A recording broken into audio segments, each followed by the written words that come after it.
Hi everyone! Welcome back to my channel, and for today's video is meron po akong i-share sa inyo ng mga lot or farm lot po natin na residential for sale along Barangay Road. So meron po tayo ditong 3 lots na 300 square meter po yung cut, isa pong inner and dalawa pong corner lot. So this is the Barangay Road, ayan po siya. Ayan.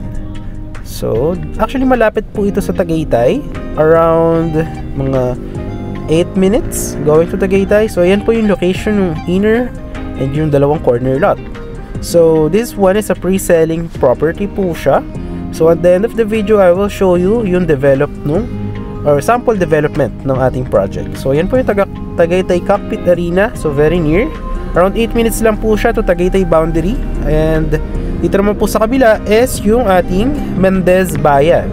So dyan po located yung Municipal Hall, yung palengke, meron pong mga hospitals, and meron din pong mga McDo and many more sa bayan. So ito po yung ating property. Ayan.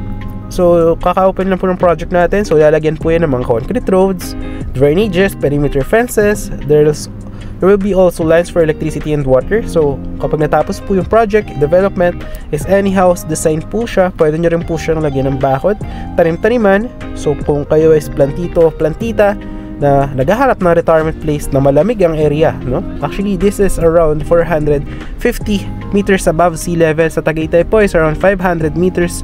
Kaya po dito sa property is talaga pong malamig yung ating klima and mataba po yung lupa dito. Perfect sa mga mahilig dyan magtanim. Ayan siya. So, yan po guys, ipapakita ko po dito yung sample natin ng mga project pagtapos na.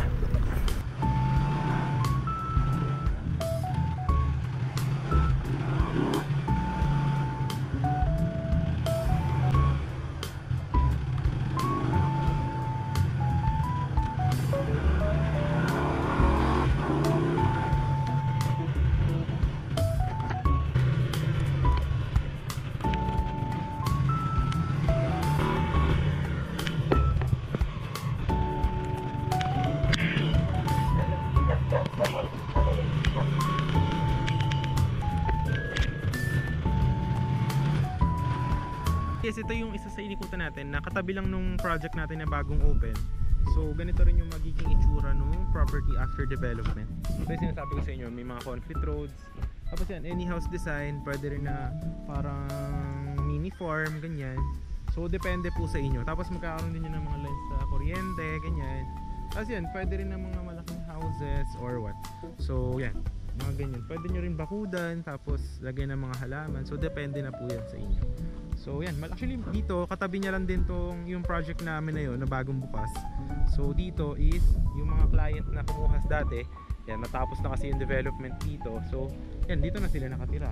So actually mga ano lang to, mga actually 7 minutes to Tagaytay. Yung sa property kanina mga 10 minutes, kasi mga 3 minutes from the property going to this one. So